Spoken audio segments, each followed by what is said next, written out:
Hey counselors, welcome to another video from Counselor Tips. In this video, I am going to be covering developmental models of supervision. So remember, the counseling profession has been built on the idea that we develop across a lifespan. Although there are many different models related to developmentally oriented supervision, this video is not intended to be a complete study on one developmental model related to supervision, but just one to give you a taste or an overview for you to consider what kind of model that would work best with you, as well as what kind of model your supervisor may be offering you.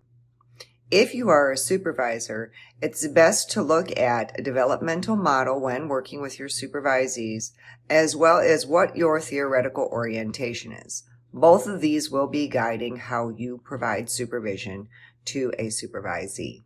In general, developmental models cover the professional development of a counselor from novice to expert.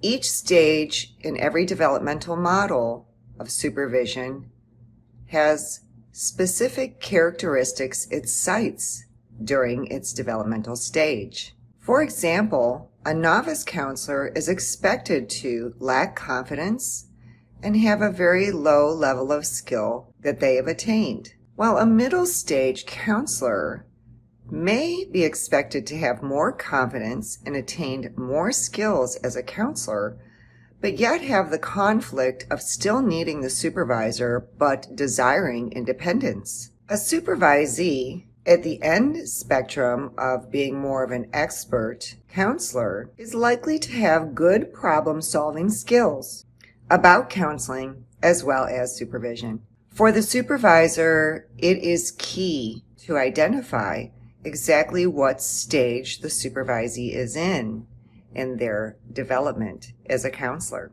When the supervisor uses a developmental model, they are providing feedback and support to the supervisee in the correct stage of development that the counselor in training is in. The supervisor will use an approach that is called scaffolding. So if you think of it as this, when you're putting up a scaffold, you may be putting it at the lower level initially and then moving it up as you're working your way up on your project. So when a supervisor uses scaffolding with a supervisee, it encourages the supervisee to use previous experience and knowledge to continue to build on as they're moving their way from novice towards expert.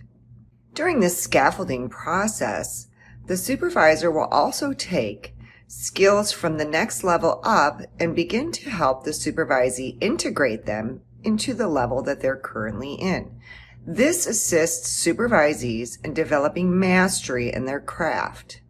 During the developmental supervision model, not only is the supervisor helping the supervisee incorporate new skills and knowledge to move to the next stage, but the interaction between the supervisor and supervisee also helps the supervisee integrate this new information and helps the supervisee develop advanced critical thinking skills. Although it appears this developmental process would be linear, meaning one is moving from novice to moderately trained counselor, then to an expert, sometimes it doesn't really move in a linear fashion. The supervisee may be in different stages simultaneously as they're developing and learning to apply this new knowledge and new skills.